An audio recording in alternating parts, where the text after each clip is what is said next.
வாங்க இன்றைக்கி நம்ம எப்படி புட்டு பண்ணுறதுன்னு பார்க்கலாம். இது ரொம்பவே ஈஸியாக பண்ணலாங்க. நம்ம அரிசி மாவுலையும் பண்ணலாம், ராகிலையும் பண்ணலாம். வந்து நமக்கு பிரேக்ஃபாஸ்ட்டுக்கு இல்லை ஈவன் ஸ்நாக்ஸ் ஆர் டின்னர் கூட செய்யலாங்க. கப் அரிசி மாவு எடுத்துக்கோங்க. அது கூட உப்பு சேர்த்து லைட்டாக மிக்ஸ் பண்ணதுக்கப்புறம் தண்ணி சேர்த்து நல்லா பிசைஞ்சிக்கோங்க. இந்த மாதிரி இருக்கணும். நீங்கள் பிடிச்சிங்கன்னா பிடிப்பு வரணும், உதிரணும். இதாங்க கரெக்டான பக்குவம் வந்து புட்டு செய்கிறதுக்கு. இதே மாதிரி நீங்கள் ராகிலையும் செய்யலாம்.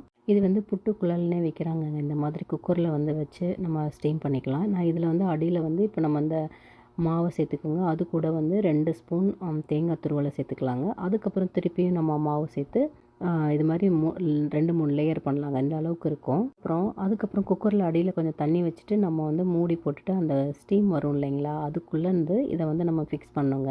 ஃபிக்ஸ் பண்ணி வச்சுட்டு ஒரு 5 மினிட்ஸ் தான் வெந்துடும். வெந்ததுக்கப்புறம் நம்ம எடுக்கலாங்க. இப்போ நமக்கு புட்டு ரெடி ஆயிடுச்சுங்க. இதுக்கப்புறம் ஒரு நீடில் கொடுப்பாங்க. அதை வச்சு தாங்க குத்தி எடுக்கணும். அது இல்லாதனால கஷ்டமாக இருந்தது. அதுக்கப்புறம் எடுத்தாச்சுங்க. இப்போ இது வந்து நம்ம வந்து நாட்டு சர்க்கரை, வாழைப்பழம் வச்சு சாப்பிட்டோம்னா சூப்பராக இருக்குங்க.